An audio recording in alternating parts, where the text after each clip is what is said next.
Washington or something, people dropping like flies now. The two top dogs are supposedly running for next year. Is it next year? I guess it is next year.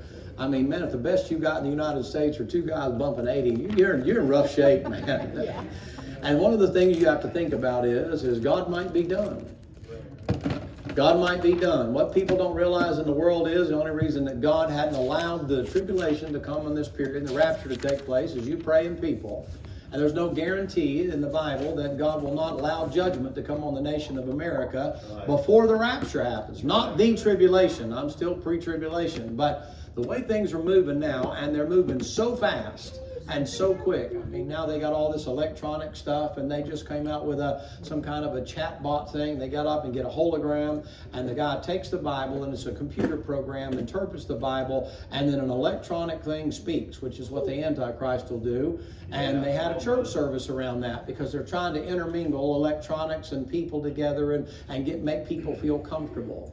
I agree with Sister Canessa when she said, you know, I don't care if it offends you if you know that I'm old-fashioned and I believe the Bible and I believe the blood. I don't care. I don't care if you believe I'm washed in the blood. I don't care. It don't matter to me. I know I'm washed, and then know what makes a difference is when I get ready to go, you're going to be left behind, and if that's what you want to do. But I'm going to tell you. I mean, I was outspoken about other things. I don't mind being outspoken about that.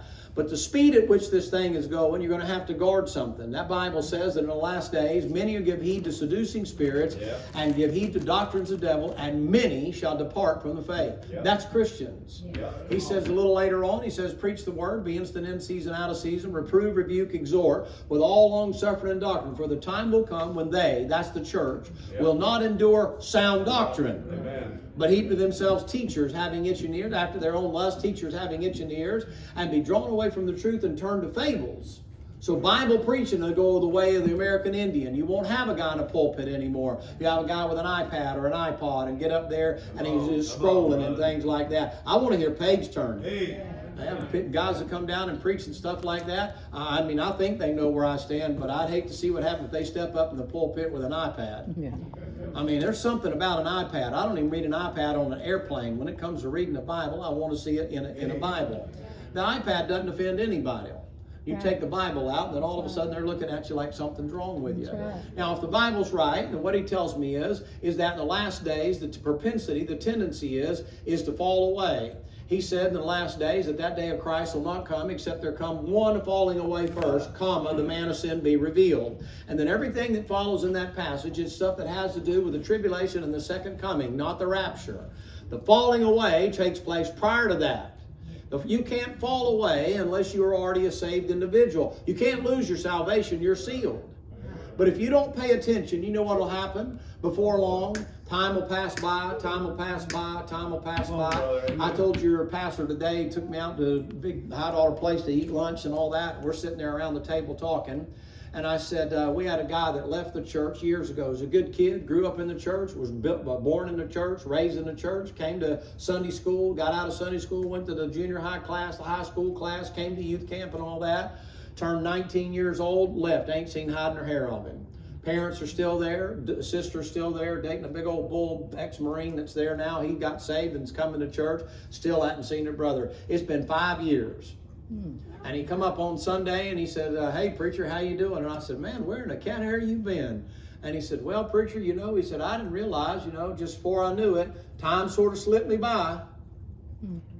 Got a job now, and I'm a fireman, and I'm doing this, and I'm doing that, and I'm doing the other. And I said, well, it's been a long time. Yes, sir, I know. Time just sort of slipped by.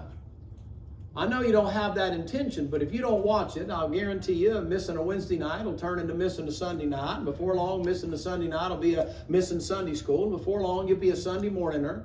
And then after a while, it ain't so hard to be there every Sunday.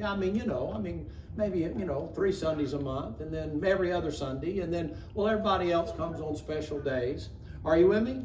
I'm telling you, you have to watch for it. Now, you folks are here on a Wednesday night, and a lot of you have been here every single night. You're not going to be the one to struggle, but if you're not careful, you'll get complacent and think that'll never happen to you. Every one of us is one step away from something happening. I had a preacher I've known for 25 years last week sit down in front of me and look at me eyeball to eyeball, and he said, I've about had everything with it. I'm about done with it. I'm about to say goodbye with it. And he said, nobody will see me until everything's over. I mean, bitter. Mad, angry. Somebody did something, hurt me. That's like Elijah. You remember Elijah? I'm coming to this passage here in just a second. You remember Elijah? Elijah had the expectation that the people were going to do what they said they were going to do. Yeah. You start putting your hope in people, you know what can happen? You can get your feelings hurt. Yes, sir. I mean, before long, you read down there in that passage where Elijah's called down fire from heaven and the hand of the Lord's on him and he outruns the horses over there, gets in there to Jezreel, and the next thing you know, Jezebel sends him, slanders him, Ahab lies about him, Jezebel's trying to kill him, sounds like Independent Baptist Church, trying to kill him and stuff like that. And you know what he said? I'm out of here. And he heads out for the desert. You know what he does? He leaves his sidekick alone. The servant says, you go on. Now, if he'd have been a good servant, you know what he said? No, sir, I ain't leaving, boss. He should have recognized something was wrong with him. Do you know what happens? He goes out into a desert by himself and he crawls up underneath that juniper tree. And while he's under that juniper tree, he said, I am no better than my father. It is enough, Lord, just let me die. That's the greatest prophet, the greatest preacher in the Old Testament. Yes, that guy's coming back in the millennial. I'm coming back in the tribulation period to preach over there. Going to get his head cut off. That's the one God sent a chariot for. Yeah. I look at a preacher like that and I'm thinking, man, the power of God was on him. 3.5 years, the Lord took care of him over by the brook Kidron and fed him there, by the brook Cherith, and fed him with the ravens there and gave him water out of that babbling brook when everybody else is starving to death. I mean, a man's man. Able to be by himself and able to be alone and able to deliver the mail when God said deliver the mail and call down fire from heaven. I mean, man, you would talk about a guy in fellowship with God. That'd be Elijah. And literally one turn of events. Yeah. One response where the people didn't respond how he thought. You know what he said? It's enough. Let me die. You get Jeremiah over there in the New Testament. Jeremiah's a great preacher. They call him the weeping prophet. And Jeremiah goes over there and he's trying to preach to help the people. And the people won't listen to him. And the enemies of God are treating him better than the own people do. And they throw him down there in the sewer pit. And he's up to his nose in all that sewage and all that filth and stuff. You know what he said? I quit. That's what he said. I'm done. I'm not going to preach anymore. Yeah, but preacher, he come out. Yeah, but I've known a lot of people staying in that pit and they thinking, you know something, I ought to be getting treated better than this. And I think this ain't right. This ain't fair. And these people are doing me wrong and I'm doing right. You ever been there before? You know, one of the biggest conundrums you have in the Christian life is to try to figure out how come you're living the best you possibly can. You keep getting in the neck, and there's a guy out here who's a crackhead, or some prostitute that's out here, or some drunk that's out here messing around and doing all kind of crazy things, and they don't ever seem to get no trouble. And the first time you look cross-eyed at somebody, it's like, you know, the timbers fall down on your head. Anybody ever been that way? You're thinking, Lord, I don't get this. It don't make sense. You know what Jeremiah said? I quit. You know what Moses said? I'm done. These people are a bunch of pinheads. I don't want nothing to do with them. I mean, why'd you send it upon me? I don't want them. 1 minute God's wanting to kill them. The next minute Moses says kill them. And 1 minute Moses is interceding for the people. And the next minute God's interceding for the people. Man, if those two had ever got on the same page at the same time, you'd have had a whole nation wiped out, man. But you know what Moses said? I quit. Now, you know what? If I look at that in my Bible and I see that stuff going on, then I'll flip over to the New Testament and I see God's right-hand man there, follows for 3.5 years and saw all the miracles that he saw and walked on water. And I see that guy come in and betray the Lord and go out and say, I quit, I'm going fishing. You know what it does for me? It gets my attention. It makes me pause to think, first of all, I can't carry water for them guys. Those guys are greats in the Bible. They're the great men of God that are in the Bible. I see that stuff right there. Man, it makes me shiver to the bone. I get chicken skin all over me. And I think, Lord, how am I going to be guaranteed not to get out? He said, you better watch it. You better guard it. You better pay attention. I talked to a preacher friend of mine today. He got messed up with a bunch of stuff, and I'm not going to give you the details, but he got out for years. And he called me today, and I ran into him at a meeting I was at, and I said, man, it sure is good to see you. I hadn't seen you in years. He said, I ain't been around in years. And I said, well, I don't need to know the details or nothing like that. He said, well, I'm sure you've heard enough stuff. And he said, you probably ain't heard the whole truth. What you heard is probably half truth. And he said, it ain't half as bad as it really was. But he said, what I started doing is I realized I quit reading my Bible, and then I quit praying. And he said, and then the next thing you know, I got doing this and that and the other and so on and so forth. And he said, before long, before I even thought about it, a month or two had gone by, and then 3 or 4 had gone by, and then a year had gone by, and then 5 years had gone by, and then my family was gone, and my business was gone, and I was out in the far country. How about that? The preacher, Bible school graduate. And I said, well, what did you get back? He said, the first thing I did was I started reading. I read through every month. I read through the book of Psalms, I just got back to reading the Bible. And he said, you know something, preacher? He said, I've been back now for a number of years, but he said, the stench from the far country is still on me. How about that? He said, it ain't from other people. He said, it's right here in my head. That's what he said today. I'm sitting up there looking out over the pasture down here and watching the little stuff flipping along there. I got the door cracked open there, and we don't have weather like this, not this time of the year there. Just kind of enjoying sitting up there, and I'm listening to that man bleed out. You know what he said? He said, I wasn't paying attention. I wasn't paying attention. I wasn't paying attention. You got a story before you right now. It's a story about a man by the name of Jacob there. And you're in Genesis chapter 35 here, and in Genesis 35, you follow through that passage there. You know what he says to Jacob? He said, arise and go back to Bethel. Notice the word in that passage there, and he says, build there an altar. Do you see that? Father, bless your word tonight and help us when you pray in the name of Jesus Christ. Amen. Do you see build there an altar? Now let me tell you something. Jacob has now been away from the very place where he met the Lord. He met the Lord 28 years ago from this passage right here. 28 years ago, Jake let out when he messed up there with his brother. And his brother sold out his birthright. And Jake went across there and decided he'd go out there into the country Mama told him about to find him a wife.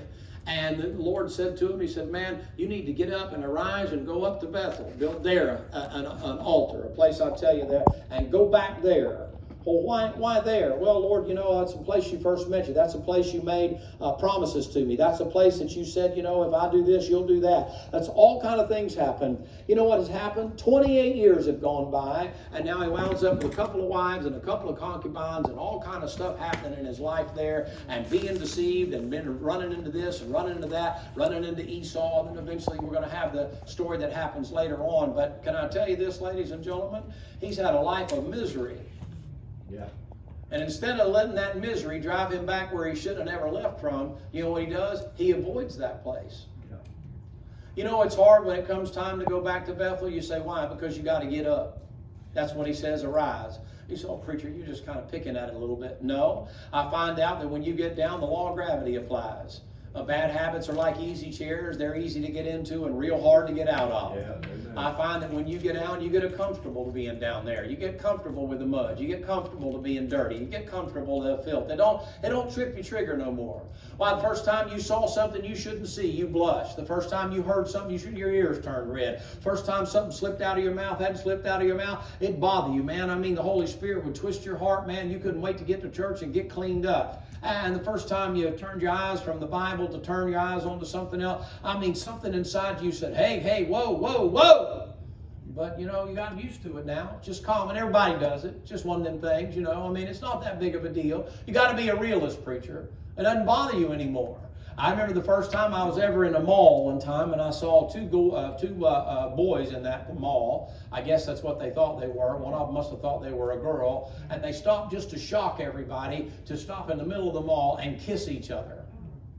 And I thought to myself, man, I don't know, back in the day, they'd beat you down, they have a stinking blanket party for you doing that stuff in public. Yeah. That stuff wasn't allowed in public. I mean, they were in the closet. They ought to stay in the closet. Yeah. Some of you older folks, you've been around for enough years to know, back in the old days, you knew it was going on, but they didn't make that stuff public. I mean, you knew who they were and that kind of a thing. And now, you know what? You've come a long way, haven't you? I mean, nowadays they're trying to push you to let them in your church. Nowadays it's not that big of a deal. And nowadays it's not, well, there's this non-gender specific and we're not really sure and who you are. Check your plumbing, stupid. I can tell you exactly what you are. Have anything to do with what you think you are, how you feel about how you are. You don't have enough sense to know that stuff. You're plumbing, that's what you are. You're a male, you're a female. You run on about your business. Boys play with guns and trucks, and girls play with sewing machines and cooking meals. And I'm not putting you down for that. There's just certain things that women ought to do and certain things men ought to do. That doesn't mean you can't have a skilled job, ma'am, and you can't tell other men. Matter of fact, you want somebody to pay attention to detail, put a woman in it. Yes.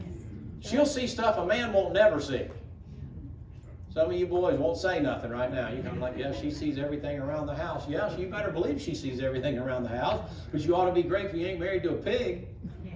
Come on, brother. You want an old hog laying up there that don't hit a lick at a snake and just let everything, bother you. Doesn't bother to get dirty. Don't bother to take a bath. Don't bother to cook a meal, throwing TV dinners down in front of you. Not for me. I don't want that.